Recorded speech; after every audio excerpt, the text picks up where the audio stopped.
Graças a Deus. Cumprimento os irmãos com a paz do Senhor. Meus irmãos, é motivo de muita alegria estarmos aqui para juntos somarmos na adoração ao Senhor e glorificar o seu santo nome. Sinto-me honrado por receber novamente o convite de estar aqui com os irmãos, na pessoa do pastor Gilead. Deus possa abençoar ricamente. Eu quero convidar os irmãos a abrir a sua Bíblia na segunda carta de Paulo a Timóteo, capítulo de número 4. Aleluia. Segunda carta de Paulo a Timóteo, capítulo de número 4, verso de número 1. Nos diz assim: todos acharam? Amém? Conjuro-te, pois, diante de Deus e do Senhor Jesus Cristo, que há de julgar os vivos e os mortos, na sua vinda e no seu reino, que pregues a palavra, e a tempo e a fora de tempo, redarguando, repreendendo, exortando, com toda a longanimidade e doutrina, porque virá um tempo em que não sofrerão em prol da sã doutrina, mas, tendo comichão nos ouvidos, amontoarão para si doutores conforme as suas próprias concupiscências, e desviarão os ouvidos da verdade, voltando às fábulas. Mas tu, ser sóbrio em tudo, sofre as aflições, faz-te a obra de um evangelista, cumpre o teu ministério. Meus irmãos, esse é o texto a qual eu quero partilhar com os irmãos, a explanação e explicação do mesmo e a aplicação para as nossas vidas.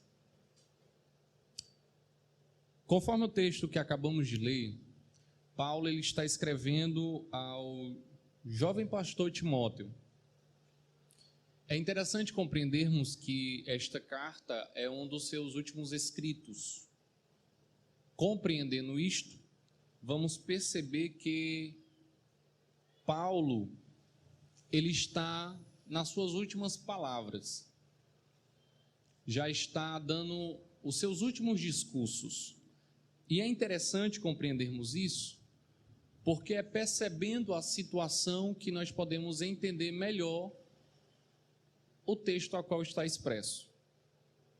Dentro deste aspecto, em entendermos que Paulo estava preso, Paulo já estava trazendo as últimas palavras, podemos compreender que esse Paulo ele não queria ser muito longo na fala, mas ele gostaria de ser muito preciso na fala, muito assertivo no aconselhamento. Eu não sei se você já chegou a assistir algum filme de piratas, né? E normalmente os piratas, quando recebem algum inimigo, eles colocavam na prancha, né? Nos filmes a gente vê colocando o inimigo na prancha.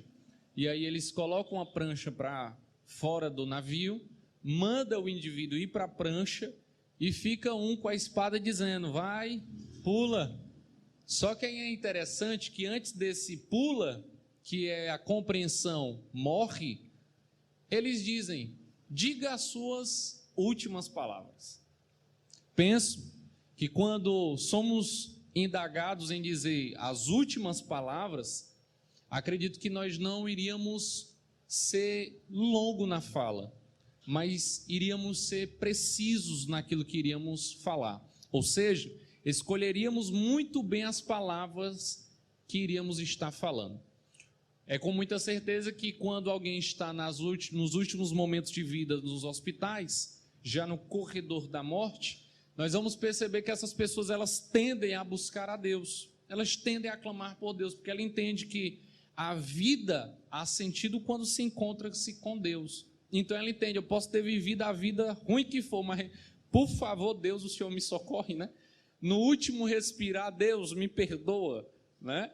Nós temos lá na nossa igreja o nosso co-pastor do meu pai, e é interessante que uma vez ele contou a história que houve um acidente na rua onde ele mora, e aí ele escutou uma pancada no portão dele. E aí ele abriu o portão. Quando ele abriu o portão, era um rapaz que tinha sofrido um acidente na moto, e aí ele voou para o portão do nosso co-pastor. E aí ele disse que se abaixou para conversar com esse rapaz, perguntando se estava ainda entendendo o que estava ouvindo. O rapaz dava uma balançada de cabeça, e aí ele disse: você já aceitou Jesus? E ele balançou a cabeça: não. Mas você deseja recebê-lo em sua vida? Você deseja entregar a sua vida a Jesus? E aí ele disse que o rapaz não encontrou palavras, a única coisa que ele conseguiu fazer foi acenar com a cabeça.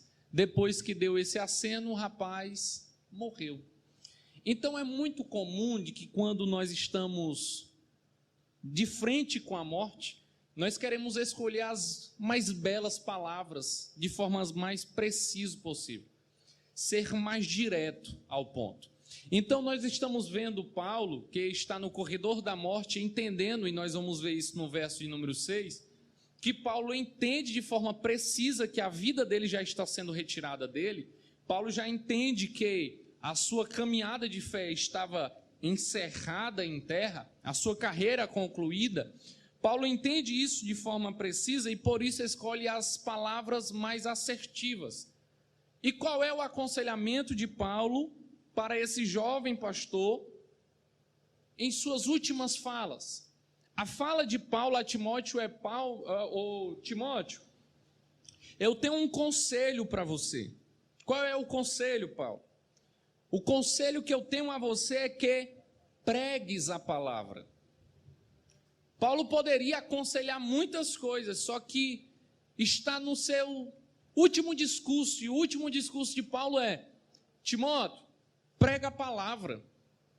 Ele poderia falar outras palavras, só que o primeiro aconselhamento de Paulo a Timóteo é: prega a palavra, leva a palavra, fala sobre ela, viva ela, tenha ela. E por que é que um homem que está preso por causa dessa palavra, ele ainda aconselha alguém que está iniciando a carreira ministerial e dizendo a este camarada: prega a palavra? Se nós formos olhar para um aspecto de recompensa visível, parece que não há uma recompensa tão boa para Paulo por ter pregado esta palavra. Parece que se nós formos olhar para a ficha de Paulo e pensarmos, vamos olhar para ele, será que valeu seguir o conselho dele mesmo? Vamos ver se valeu para ele. Vamos lá: prisões, cadeias, sendo chicoteado, difamado, cuspindo em seu rosto, pessoas o apedrejando. Vamos olhar para ele, esquecido pela igreja, já não havia mais ninguém que lhe o socorria. É ele mesmo que vai dizer: todos se esqueceram de mim, mas eu rendo graças a Deus pela vida de Onesíforo. Talvez você olhe e diga assim: quem é esse homem? Existiu esse homem na Bíblia? Sim. Paulo vai agradecer pela vida de Onesíforo, e ele vai dizer: ora, eu agradeço porque ele me procurou por toda Roma, até me encontrar, e ele me recriou, ou seja, ele me alegrou em minha tristeza. Paulo, pelo histórico, é prisão, cadeias, grilhões, chicote, pedrada, tudo o contrário. Só que a palavra que colocou Paulo na condição de preso, Paulo está olhando para ela e está dizendo: Timóteo, se eu tenho um conselho para ti, vive essa palavra. Mas Paulo, calma, isso te trouxe dores, isso te trouxe tormento, isso vai trazer a morte para você. Só que o aconselhamento de Paulo é: mas tenha a palavra, guarde a palavra, viva a palavra, melhor, pregue a palavra. Paulo está olhando, e se nós formos buscar a lógica visível e mundana, não há sentido nisto, porque visivelmente as recompensas não foram boas. visivelmente foram tribulações. Visivelmente só trouxe para ele sofrimentos. Só que Paulo está aconselhando, dizendo: Timóteo, vale a pena, prega a palavra. Timóteo, prega a palavra. Mas, Paulo, somente em algum momento, final de semana, né? Final de semana. Quando o pastor chamar para a evangelização, aí eu prego a palavra, não é isso? Paulo, quando tiver uma ação social lá na igreja, eu prego a palavra, não é isso? Paulo, quando for o Natal, que a gente faz uma confraternização entre os irmãos, aí a gente prega a palavra, não é isso? Na virada do ano, uma palavra de agradecimento e de incentivo para o ano que entra, aí eu prego a palavra, é isso, Paulo? Paulo diz: não, prega a palavra, há tempo e há fora de tempo. Ora, o que ele está dizendo para nós? É tão precioso ter a palavra, que é algo que devamos ter não somente em um período do dia, ou somente em um dia da semana, mas é em todo momento. A alegria de ter a palavra é tão grande para esse apóstolo, que para ele, ter a palavra é mais importante do que qualquer outra coisa. É um tesouro que ele recebe, e para ele a alegria é bem maior do que qualquer outra coisa a receber. É o mesmo Paulo que vai dizer, aconselhando a igreja: ora, nós temos recebido tamanho tesouro pela parte de Deus, em vasos de barro, para que a excelência do poder seja dele e não nossa. Paulo está falando da importância de ter a palavra. O mistério que outrora esteve oculto, hoje revelado a nós, a palavra de Deus que nos alcançou. Paulo está nos mostrando que ter a palavra é tão importante para as nossas vidas, que nós devamos trocar até a vida pela palavra. Devamos entregar até a nossa vida em troca do poder desta palavra. Porque esta palavra para Paulo é o maior tesouro que Deus pudera nos entregar. É Cristo Jesus em nós. É o poder dela em nossas vidas.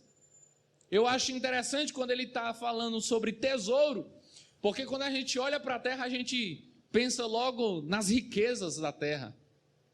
A gente pensa logo nos prazeres do mundo. E é interessante um contraste que eu aprendi com um professor, em que ele faz esse contraste com o que João vai descrever sobre os céus. Qual é o principal ativo da terra? Principal ativo da terra em que ele, desde sua existência não, desde a sua descoberta até os dias de hoje, ele está em uma constante alta. Ele tem variações, mas permanece numa alta. Trabalho com o mercado financeiro, nós temos uma linha chamada LTA, que é uma linha de tendência de alta. Esse ativo, ele está em constante alta. Ele tem, como todos os ativos, as variações, mas sempre em alta. Qual é esse ativo? É o ouro. É o ouro. O ouro está em alta, constante alta, sempre sendo valorizado. E é interessante compreendermos que Paulo está dizendo aqui que o tesouro que ele recebe é mais importante. E João vai nos mostrar. Imagine comigo se o seu chefe no seu trabalho dissesse: você vai receber um caminhão de quê? De asfalto. Vai ser teu pagamento. Caminhão de asfalto. Ia te alegrar? Tu ia ter satisfação de receber? Caminhão de asfalto. E ainda vem um olhinho que tu pode melar e depois jogar o asfalto. Só não vem um caminhão, mas vem pelo menos o olhinho. Será que traria alegria para você? Muito provavelmente não. Não teria. Por quê? Porque é algo que se coloca no chão. É algo que nós utilizamos para pisar em cima. É algo que os carros passam por cima. E na nossa visão é algo efêmero, pouca durabilidade. Se acaba. Logo surgem buracos nele. Então pense comigo nessa analogia a João. Quando João ele contempla os céus e ele descreve ali, ele vai estar trazendo uma menção sobre as ruas, as pavimentações. E é interessante que as pavimentações, João vai dizer que é como ouro. Então João está nos dizendo que no céu é como se o ouro não tivesse valor de nada. Não tivesse valor de nada. é só para pisar em cima. Aquilo que em terra é o de mais valor, no céu é para pisar em cima. Já Paulo está dizendo, é por isso que eu me alegro no tesouro que eu recebi, a palavra de Deus em meu coração. É por isso que me alegro pelo prazer que tenho de estar na presença de Deus, pelo poder da palavra que me abraça todos os dias. Porque nós temos uma certeza, pode passar os céus e a terra, mas uma coisa não tem como passar, e qual é? A palavra de Deus permanece eternamente. Logo, nós possamos compreender que não há nada mais valioso que possamos receber em terra do que a palavra de Deus aos nossos corações. Não há nada mais valioso. Esta é a palavra que Paulo está aconselhando a Timóteo para tê-la. Tenha a palavra. Pregue esta palavra a tempo e a fora de tempo. Fazendo o quê? Corrigindo. Em outras traduções, repreendendo, redarguindo. É interessante porque o primeiro aspecto desta palavra, deste tesouro que Paulo está aconselhando a Timóteo a ter, é repreensão. Parece que não gera muita lógica, irmão. Se a gente for olhar para a lógica humana, às vezes o que Paulo está falando não faz muito sentido para nós. Porque se Paulo está dizendo que é um tesouro, e Paulo está dizendo que a primeira coisa que o tesouro faz é repreender, ninguém gosta de ser repreendido. Ninguém gosta de ser até mesmo interrompido, que dirá repreendido. Tem gente que é chato quando é chamada a atenção. Menino. Tem gente que não aguenta ser chamada a atenção. Já tem outros que quando é chamada a atenção, ele procura o primeiro buraco para se enfiar, porque fica com tamanha vergonha por conta da repreensão recebida. E Paulo está dizendo que esse tesouro tão valioso, ele tem por primeiro aspecto a repreensão, de repreender. Mas por que repreender inicialmente? Por que é que esse tesouro não começa inicialmente confortando? Esse tesouro não se inicia trazendo um refúgio, mas primeiro repreendendo. O que Paulo está nos ensinando com isso? Que a palavra de Deus, quando alcança o ouvinte que ainda não a conhece, em seu primeiro aspecto, ela realmente vai repreender. Ela realmente vai mostrar ao indivíduo que ainda não conhece a Deus o caminho adequado a ser caminhado. Logo, isto quer dizer que não há possibilidade de uma pessoa caminhar o caminho de Deus sem antes ter a palavra. Então, se a palavra ainda não alcançou alguém, quando ela alcançar, a primeira coisa que ela vai fazer é repreender esta pessoa. É mostrar que a pessoa está caminhando de forma inadequada. E que a maneira correta a se andar é totalmente diferente. Talvez você pense, mas como esta palavra inicialmente repreende? Lázaro, tem pessoas que não servem ao Senhor na igreja, não congrega, não aceitou ainda Ele, mas tem uma vida piedosa, tem uma vida de boas obras. Como a palavra vai repreender esta pessoa? Irmão, nós, creio que até citamos na mensagem anterior, até as nossas boas obras feitas em carne, o profeta vai dizer, é como trapo de imundície frente a Deus. Mas Lázaro, o que é o trapo de imundície? Há algumas definições sobre isto. Há alguns que gostam de se utilizar da compreensão de que eram os panos que as mulheres se utilizavam nos seus dias de menstruação. E depois descartado. Só que eu gosto de uma compreensão que arranca a angústia de todo mundo. Que às vezes, para o homem vai gerar, quando fala-se dos panos que as mulheres utilizavam, para o homem pode gerar algum tipo de repulsa. Mas para a mulher ela vai entender, não, isso é natural, a gente todos os meses passa pelo período de menstruação. Normal. Mas há algo que não é normal para nenhum, nem homem nem mulher. Sabe o que era? Os retalhos que eram colocados sobre as feridas dos leprosos daquele tempo. E quando os sacerdotes retiravam para ver se havia melhorado a impureza deste corpo, históricos dizem que quando era retirado o retalho, vinha adjunto com o retalho, pedacinho do tecido, pus, sangue e couro, tudo junto, fedendo. Isso gera angústia em todo mundo, né, irmão? Todo mundo vira o estômago. Pois é. Até suas boas obras sendo feitas em carne, é como trapo de imundície frente a Deus. Não tem valor nenhum. Porque entenda muito bem, irmãos, até se nós vivêssemos 1 milhão de anos com uma vida piedosa, fazendo o bem aos outros, mas sendo em carne, não conhecendo esta palavra, não teria valor nenhum, não faria diferença alguma, porque o que nos torna diferentes é o poder da palavra em nós, é o poder do evangelho que nos transformou, é o evangelho que nos alcançou, é a palavra que nos abraçou. Então Paulo está dizendo, o primeiro aspecto é repreensão mesmo. A palavra primeiro vai trazer um ato de repreender a pessoa, em mostrar que o caminho a qual está caminhando não é o adequado. Segundo, vai exortar. Normal, exorta. É uma palavra que de primeira mão é dura. É uma mudança de conduta. Como se utilizamos do termo metanoia. É uma mudança real de direção. Como nós bem sabemos, dentro das guerras, os comandantes eles não poderiam ter grandes textos em uma ação de guerra para falar com os seus soldados. Já imaginou, irmão? Na guerra, a bala truando, aí o capitão, meu povo, nós vamos recuar porque estamos perdendo aqui, vamos recuar, todo mundo voltando às linhas da frente, tudo voltando para trás. Aí estava todo mundo morto. Aí ele se utiliza de algumas palavras que são remas para eles. Uma destas é a metanoia. Metanoia não é só parar de fazer o que está fazendo.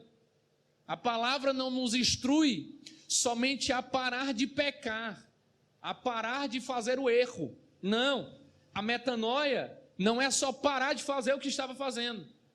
É fazer o oposto daquilo que estava fazendo. Se eu estava atacando, agora eu vou defender. Se eu estava indo adiante, agora eu vou para trás. Quando a palavra nos alcança, não é somente deixe de pecar, é busque uma vida em santificação. Não é só parar de fazer o que está fazendo, é fazer diferente daquilo que estava sendo feito. Quando a palavra nos alcança, não é somente pare de beber, não, deixe de beber, mas agora pare desta maneira e viva diferente. Aquele que outrora te conhecia como um papudim, agora vai te conhecer como servo de Deus, e você vai aconselhar esta palavra aos outros. Não é só parar de fazer o que fazia, é fazer o oposto daquilo que estava sendo feito. Isto é a mudança que a palavra faz. Inicialmente, isto é duro, é uma exortação. Só que a palavra que vem para nos repreender, vem para nos exortar, vem para nos direcionar, Paulo vai dizer, mas Timóteo, tudo isto é com longanimidade. É parte do fruto do Espírito Santo. A longanimidade. Essa esticada no longanimidade é para você entender. É um processo contínuo. A palavra que exorta não é traga para cá que eu vou meter a chibata nesse crente, se ele não mudar hoje, ele não vai mudar nunca mais. Não, irmão.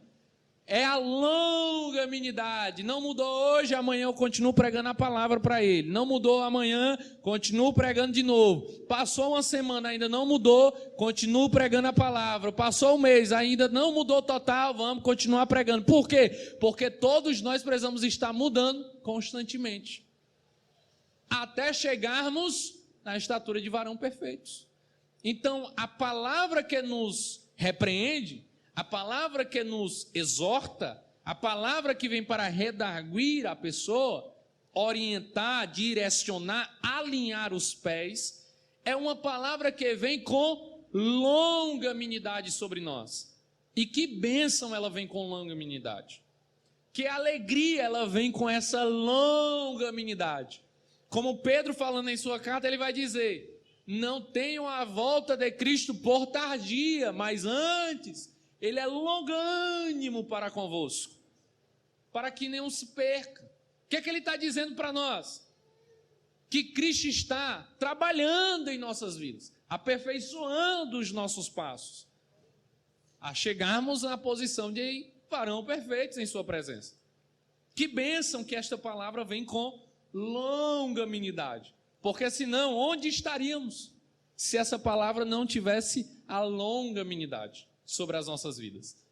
Porque às vezes a gente é fácil de olhar para a vida do irmão, aí na do irmão a gente não quer ser longânimo, a gente quer ser bem rasinho.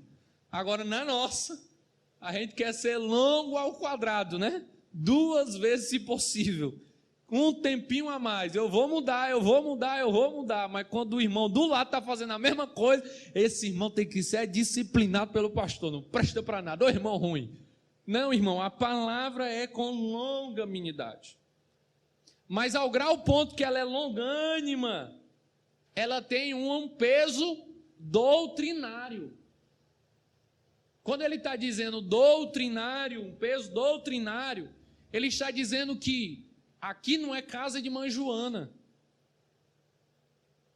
aqui não é qualquer ambiente. A palavra é longânima para conosco, mas não quer dizer que é um trampolim para vivermos de qualquer maneira. Não quer dizer que é uma rede para nos deitarmos nela, mas quer dizer que há limites. É uma doutrina e deva ser seguida. Às vezes, o mundo prega que a igreja não tem liberdade, porque a liberdade do mundo é fazer o que quiser, sem regras, sem limites. E o mundo olha para a igreja e diz: a igreja tem doutrina, a igreja tem limite, a igreja tem o que pode e o que não pode. Isso não é liberdade. Permita-me uma analogia para você compreender. A minha esposa ela é de Guaiúba, interior de Guaiúba, lá no São Jerônimo. No São Jerônimo tem um balneário chamado Ilha Bela. Não sei se algum dos irmãos já foi lá, mas a Ilha Bela é muito bom. Na Ilha Bela, eles têm algumas estacas no meio do açudão lá, do açude, tem algumas estacas, eu acho que é umas 3 estacas, com uma boia ao redor e uma informação: perigo. No demais, está livre. Quando chegamos nesse espaço, qual é a primeira coisa que você vai notar? Perigo, perigo, perigo. Você olha e diz: fala, meu Deus do céu, tem perigo. Só que a grau ponto que você olha a placa perigo, tem uma boia cercando onde está a zona de perigo. Logo, o que é que você entende com a zona que não está com boia? Posso tomar banho, posso pular, posso mergulhar, aqui eu posso ir e vir. Eu entendo a liberdade que Cristo nos dá desta maneira. Liberdade não é nós entrarmos nesse açudão sem as placas de perigo. Liberdade é eu saber onde eu posso ir e vir sem sofrer dano algum. A liberdade do mundo é tudo pode. Só que às vezes o que tudo pode é o maior perigo da tua vida e você perde a vida por isto. Só que o evangelho, a doutrina, a palavra, ela nos dá os limites e nos diz: aqui tem perigo, vai se quiser, faz se quiser, anda se quiser, mas nesses outros lugares está liberado. Vá, desfrute, aproveite, porque está livre. Isto é uma liberdade em Deus. A doutrina não nos veio para nos prender em grilhões, em cadeias. A doutrina veio para nos mostrar o ambiente a qual podemos caminhar sem dano algum para a nossa vida. Isto é a palavra de Deus em nós. É podermos caminharmos, é podermos ir e vir sem sofrermos dano algum. Esta é a verdadeira liberdade. Então Paulo está dizendo, tem doutrina a ser seguida. E aí ele continua: ora, Timóteo, porque virá um tempo em que não suportarão, em algumas traduções, a sã doutrina. Em outras, não sofrerão em prol da sã doutrina. O que é que ele está dizendo para nós? Chegará um tempo em que as pessoas irão olhar para as placas de perigo com as boias ao redor, usando a analogia do açude, e irão dizer: não precisa disto, pode arrancar. Tira as boias, tira as placas, está tudo liberado. Paulo está dizendo, chegará o tempo que eles não vão querer e não irão suportar a sã doutrina. E aí está o grande perigo. Aí está o grande tormento para a vida daquele que quer viver de qualquer maneira. Porque quando eu tiro a doutrina, eu não sei onde é que eu estou pisando. Eu estou caminhando em um campo minado em que eu não tenho os mapas da localização das minas. Fica perigoso a caminhada. O próximo passo que eu vou dar pode ser o último passo da minha vida. Mas quando eu tenho a doutrina sobre mim, é como um mapa que me mostra onde estão todas as minas do campo.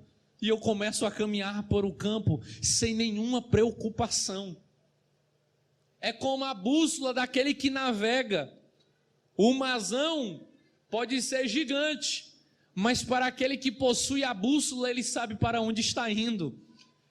O mundo é imenso.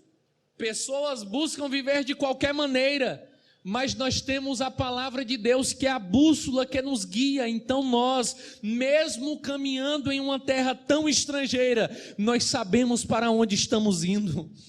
Nós sabemos para onde nós vamos.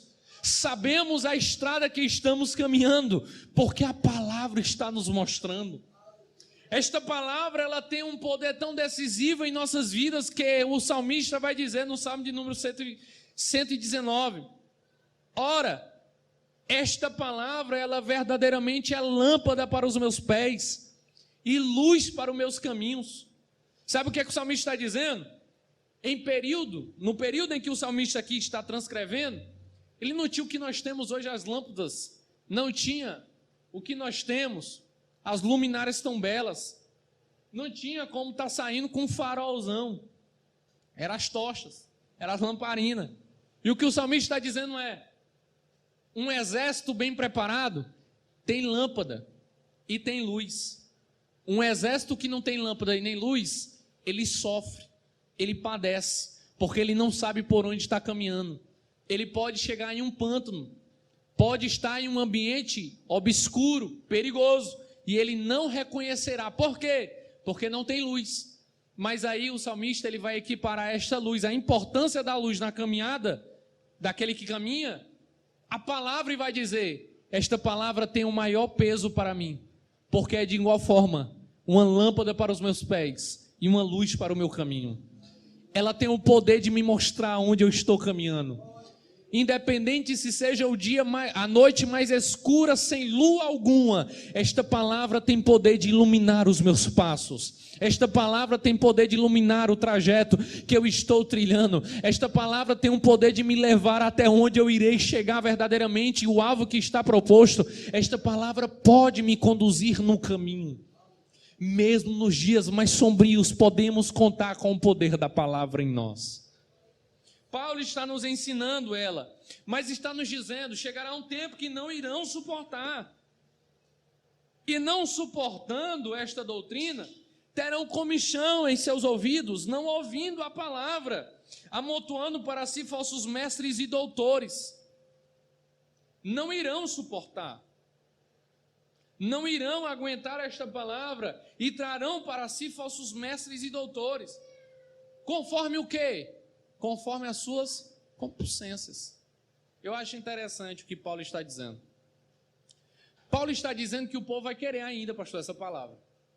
Só que não é querê-la como ela verdadeiramente é. Até irão querer esta palavra, mas não de forma completa. É interessante que Agostinho de Hipona, ele vai dizer o seguinte, uma palavra muito interessante. Ele vai dizer: leia a Bíblia, marque a palavra. Marque onde você achar interessante, pode marcar. Depois, você volta no início e ler só as palavras que você não marcou, são elas que Deus quer falar com você. Porque nós temos um velho costume de querermos ter a palavra só conforme o nosso prazer. E é isto que Paulo está dizendo.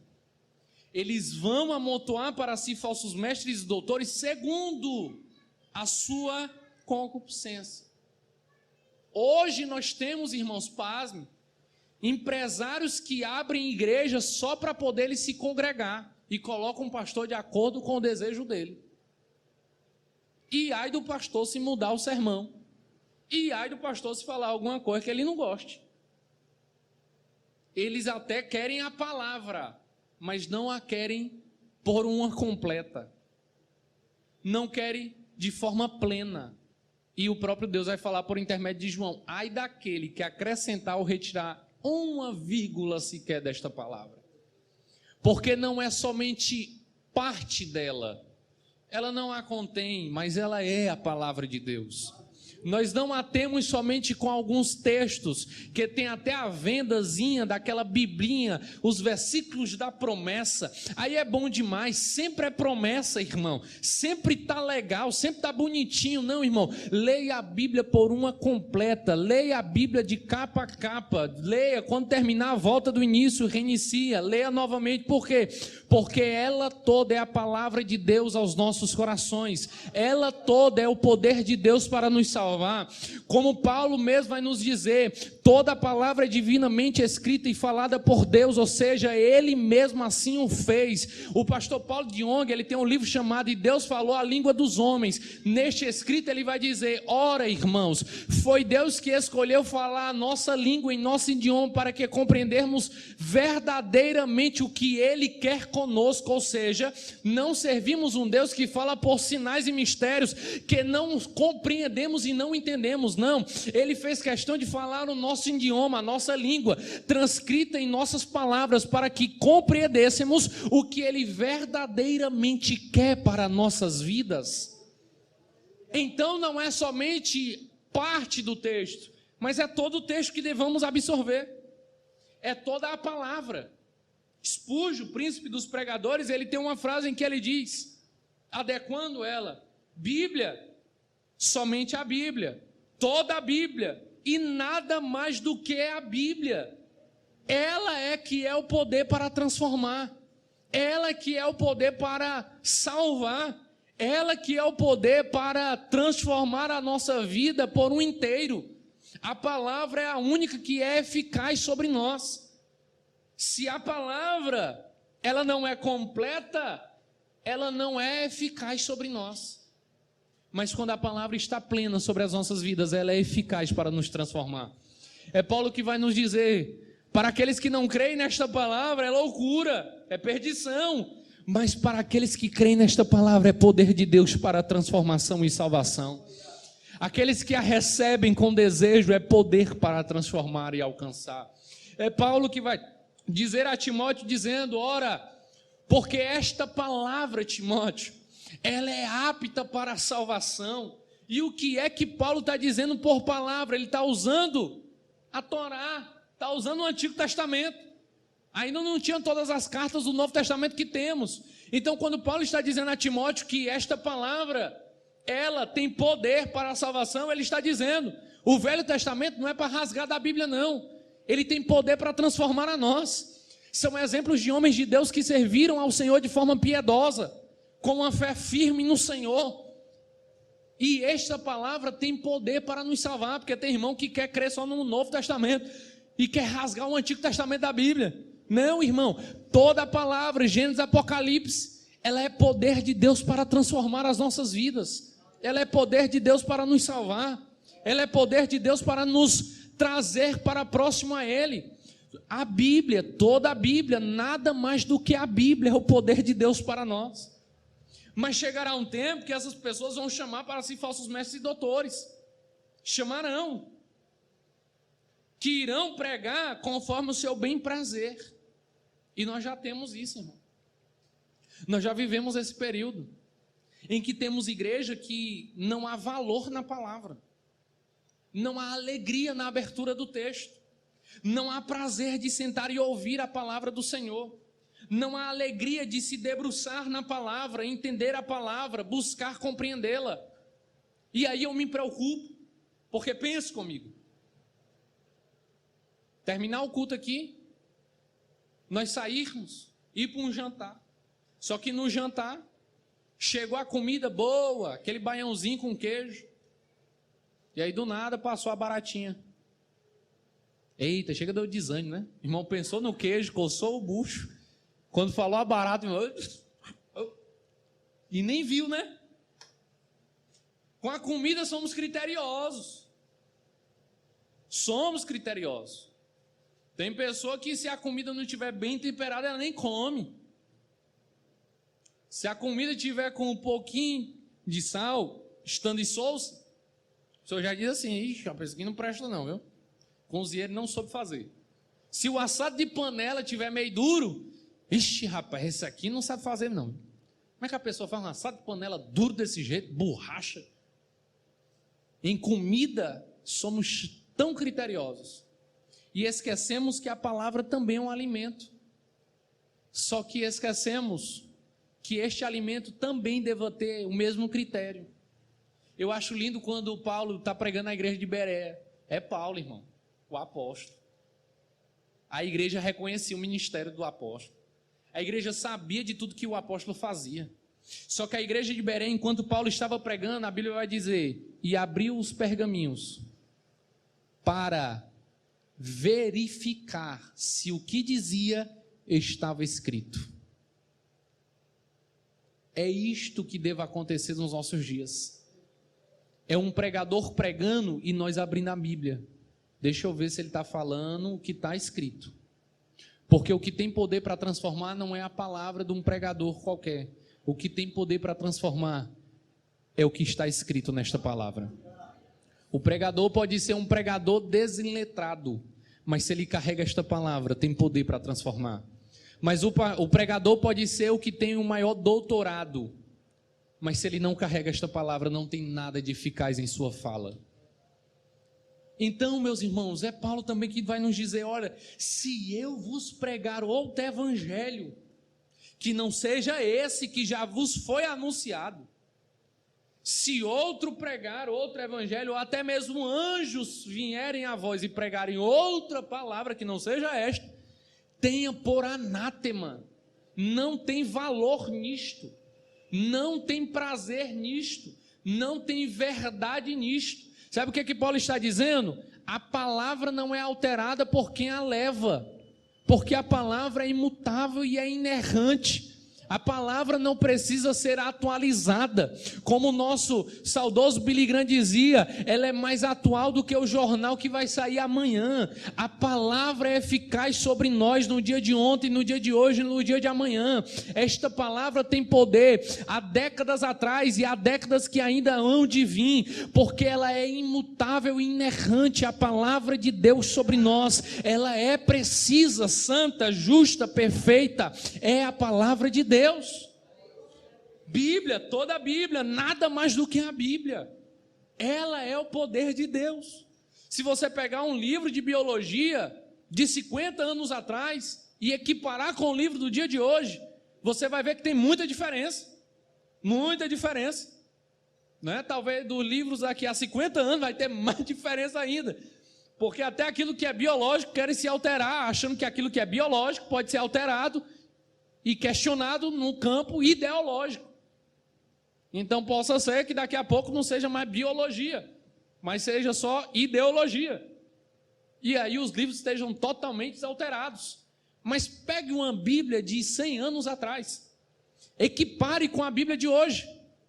Pode ter tradução diferente, contudo, o sentido aplicativo e exemplificação será a mesma.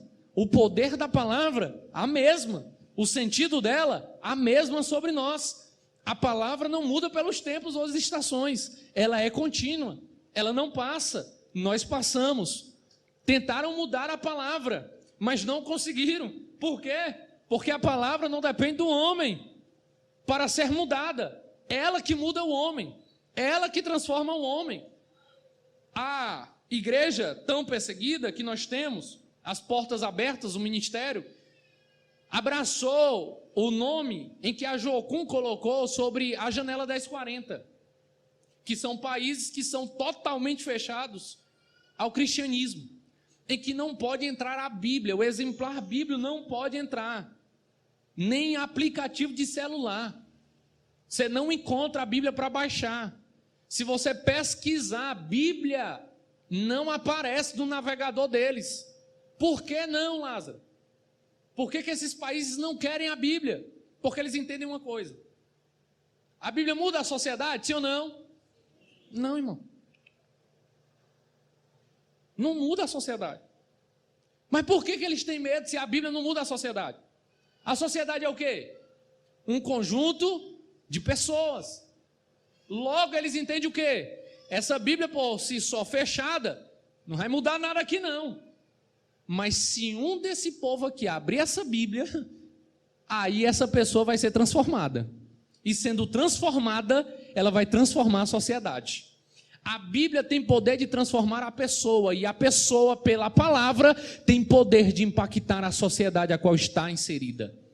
É por isso que os países fecham para a Bíblia, porque sabe que só precisa alcançar um, porque se alcançar um, esse transformado vai pregar esta palavra para os outros. Esta pessoa que foi mudada vai mudar a vida dos outros pelo poder da palavra de Deus. A palavra tem poder para transformar a vida das pessoas. Paulo está dizendo, eles vão amontoar, eles querem a palavra, mas não ela por um completo. Não querem toda. E isso é interessante. Vão chamar para si falsos mestres doutores, do jeito que eles querem. E aí, eu aprendi com um pastor amigo meu, em que ele diz: só tem prostituta aonde tem cliente. Talvez se você passar de noite, madrugada, 1h da manhã, nas ruas, talvez você vai enxergar alguma mulher da vida na esquina mais escura possível. Você até se assusta, fala, meu Deus, tem uma pessoa ali. Aí você talvez se questiona, mas o que é que essa pessoa quer ali, a essa hora da noite? Você acha que está ali porque quer se esconder? Você acha que a prostituta está em uma esquina escura, de frente com um terreno baldio, porque ela quer se esconder? Não. É porque ela sabe que ali onde ela está, tem cliente. Ela sabe que ali onde ela está, vai passar alguém que vai chamar ela. Ela sabe que ali onde ela está, vai ter alguém que vai querer usá-la. É por isso que ali ela está. E sabe qual é o problema de termos esses falsos mestres e doutores? É porque há muitos clientes para recebê-lo. Há muita gente para bater palma e dizer: esse aí prega muito. Esse daí vira a igreja. Esse daí bota a igreja toda para marchar e vira tudo, dá um mortal, vira um Homem-Aranha. Esse daí consegue. Pensa num poder. Menino, quando esse cara fala, a voz dele. E não é sobre o ministro, irmão. Só que infelizmente chegou esse tempo em que chamam para si falsos mestres e doutores. Porque o que vale hoje é a boa oratória, a boa dicção, a boa fala, a conjunta das palavras. O agrado do ego. O sorrisinho camarada. Chegou o tempo. Só que Paulo está dizendo: ô Timóteo, eles vão se desviar para esses falsos mestres e doutores, tendo comichão nos ouvidos para aqueles que pregam a verdadeira palavra. Eles vão voltar, se afastando da verdade, vão voltar às fábulas, que é uma palavra divertida, que é uma palavra dinâmica, que é uma mensagem empolgante, que é algo novo. E eu aprendi na faculdade. Professor, nosso coordenador, né? A classe era, eu acho que de 15 pessoas que era do nosso curso de bacharel, 15 pessoas, acho que uns 12, pastor, tudo assembleando, pentecostal, né? Nós todos assembleando. Acho que tinha uns 3 que não eram. E o nosso coordenador, ele era batista reformado. E aí ele já tinha sido pentecostal. E aí tinha alguns irmãos que tinham um avesso a ele. E aí uma vez ele chegou na sala e disse assim: meus irmãos, a gente tem que entender uma coisa. A heresia começa quando o pregador quer inventar. Quando o pregador quer pregar algo diferente. Enquanto nós estivermos com a Bíblia aberta, não haverá heresias nas nossas igrejas. Mas quando fechamos elas para abrir o tablet, o celular, para pesquisar uma coisa nova, haverá heresias dentro dos nossos tempos. Quererão palavras divertidas e alegres. E eu acho muito lindo, irmão. Eu costumo dizer que sou o pregador do arroz e feijão. Não gosto de inventar, não. Eu gosto de ser o pregador do arroz e feijão. Gosto de ser esse pregador. Foi assim que aprendi do meu pai, da minha mãe. Quando eu era novo, eu era o papagaio. Mamãe e o papai pregavam, e quando eu chegava no culto, eu só repetia. Desde 5 anos de idade. Mas sempre me ensinaram a palavra, a Bíblia aberta. E há uma grande questão nos nossos dias de hoje. Pessoas que já não valorizam a sã doutrina. Que querem a palavra mais legal. E o que eu acho muito lindo é eu olhar para o velho apóstolo Pedro. Já na sua velhice, escrevendo nas suas epístolas, ele vai dizer: e eu não vos trago algo novo. Ah, que pena. Não é algo novo. Eu vos trago aquilo que os nossos pais na fé já falaram. Sabe o que é que Pedrão está dizendo? Eu não estou aqui para criar uma outra palavra. Eu estou aqui para só ser um repetidor da palavra de Deus, daquilo que me alcançou. Eu sou só para amplificar a palavra que me alcançou. Não é para mudar ou distorcer o sinal, é só repetir o mesmo sinal.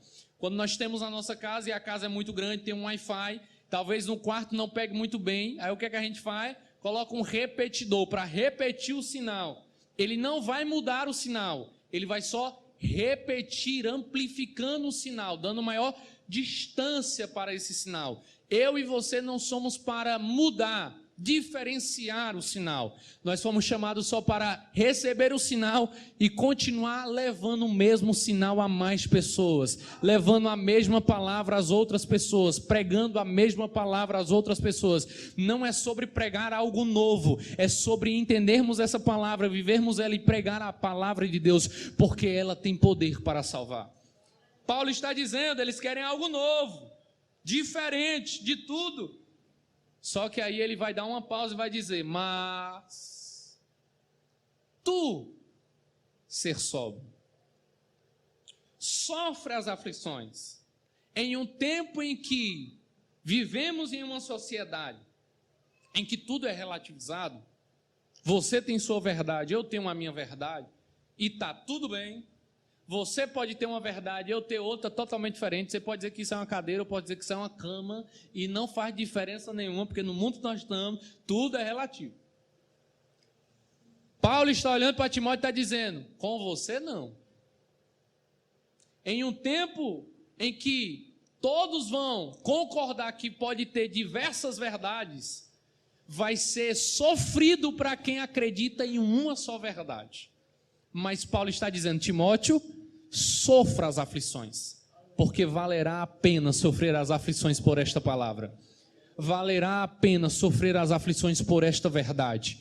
Valerá a pena pregar esta verdade única, fiel e verdadeira da parte de Deus. Valerá a pena sofrer as aflições, as afrontas, sofrer os levantes da vida por causa desta palavra. É o mesmo Paulo que vai dizer que aquele que deseja servir ao Senhor, este padecerá perseguições. Só que é o mesmo Paulo que vai dizer à igreja de Corinto: nós somos até perseguidos, mas nunca, jamais estaremos abandonados por Deus. Deus estará conosco em todo o percurso. A palavra em nós trará diferença e relevância para a nossa sociedade. Aleluia. Logo, sofra as aflições, faz a obra de uma grande evangelista e cumpre teu ministério. Cumpra o seu ministério. Eu e você, irmãos, nós temos um ministério da parte de Deus. E qual é o ministério? Qual é a santa vocação? Talvez porque tem irmãos que gastam muito tempo em dizer qual é o meu chamado, qual é a minha vocação. Eu presto para quê, meu Deus do céu? Eu não sei tocar, cantar que nem um pastor, pregar que nem um pastor. Eu não sei, eu sou doido para cantar, irmão, eu sou todo descompassado para cantar. Não sei cantar, minha esposa canta, eu não sei cantar. Eu só sei bater o seja bem-vindo da Assembleia de Deus, porque o nosso seja bem-vindo não tem como errar, é inerrável. As palmas, é contínua, né? Então eu não tenho como atrapalhar, ajuda, né? Mas se a palma for diferenciada, aquela que tem uma, depois é 3, eu não entro nesse ritmo, porque bagunça. Talvez você pode se questionar, eu sirvo para quê? Qual é o meu ministério? Se eu me confio o quê? Há ministérios específicos, sim, mas um ministério que é incumbido a todos nós que recebemos a Cristo, este é a santa vocação de levar a palavra de Deus, de ministrar a palavra de Deus a tempo e a fora de tempo, de ensinar a palavra de Deus. Lázaro, mas eu não tenho uma boa dicção, não tenho uma boa oratória, mas a sua vida é uma pregação aberta. Billy Graham já disse, o mundo já não vai mais ler a Bíblia que o mundo vai ler é você. Então que você seja uma pregação, um livro aberto, que Cristo esteja sobre a tua vida, que você seja tão cheiroso pela presença do Senhor, que onde você passa as pessoas podem... Sabe aquela pessoa muito cheirosa que passa, aí você fica, rapaz, perfume é esse? Que cheiro é esse? Que a presença do Senhor esteja tão abundante sobre a sua vida, que para onde quer que você vá, pessoas possam olhar e dizer, tem alguma coisa diferente na vida dele. Eu quero viver como aquele camarada ali está vivendo. Eu quero viver como aquela irmã ali está vivendo. Eu quero ter a alegria que aquele irmão ali está tendo. Eu quero ter a satisfação que aquela irmã ali está tendo. Eu quero ter aquele sorriso que aquela irmã está em meio às aflições, a irmã está sorrindo. Eu quero também ter esse sentimento de alegria. Eu quero carregar isto. Como eu irei carregar? Tendo a palavra de Deus em meu coração. Então o aconselhamento de Paulo a Timóteo é um aconselhamento para nós também. Cumpra o seu ministério de servo de Deus, que leva a preciosa palavra, que não troca a palavra por nada, porque ela verdadeiramente é a nossa bússola, ela é a nossa lâmpada, ela é o nosso direcionamento, ela é única para nós, é o tesouro que temos e devemos abraçá-la constantemente. Não troque a palavra por nada, mas antes anuncie a palavra de Deus por onde quer que você vá. Terá prazer nisto. Depois nós voltaremos aqui para continuar o verso 6 em diante. A recompensa para aquele que valoriza esta palavra. A recompensa, o prazer, nós já falamos, mas agora depois nós iremos entender a recompensa que temos de poder receber esta palavra e levar esta palavra, porque não é uma vida sem recompensa, hein? Deus faz questão de recompensar aquele que ama esta palavra. E Paulo vai fazer questão de nos mostrar isso. Quando chegar em casa, você lê os versos seguintes, que só lendo você vai entender qual é a nossa recompensa. Paulo vai dizer que a recompensa não é só para ele, mas é para todos aqueles que amam esta palavra. Então eu e você temos direito também a essa recompensa, se amamos verdadeiramente esta palavra. Lá em Genebra, onde tem o Museu da Reforma Protestante, há uma Bíblia acorrentada, que era o que a Igreja Católica antigamente fazia. É uma ilustração do que a Igreja Católica fazia. Só que a Reforma Protestante veio para quebrar essas correntes e dizer, a Bíblia está livre, leva para casa, estuda ela, se alimenta dela, viva nela, porque ela trará libertação para a sua vida. A Bíblia já não está mais aprisionada em uma igreja. A Bíblia já não está mais aprisionada na mão do pastor, na mão de uma liderança. A Bíblia hoje está na sua casa. Abra ela, leia ela, viva ela, alimente-se dela, porque ela tem os nutrientes necessários para a nossa caminhada de fé. Que Deus os abençoe. Hoje sempre prazer estar aqui com os irmãos. Muito obrigado por tudo. Minha esposa chegou ali, que bênção, foi pegar minha esposa, rapaz, chegou. Que Deus abençoe ricamente a todos os irmãos. Muito obrigado pela oportunidade de aqui estar, em nome de Jesus. Amém.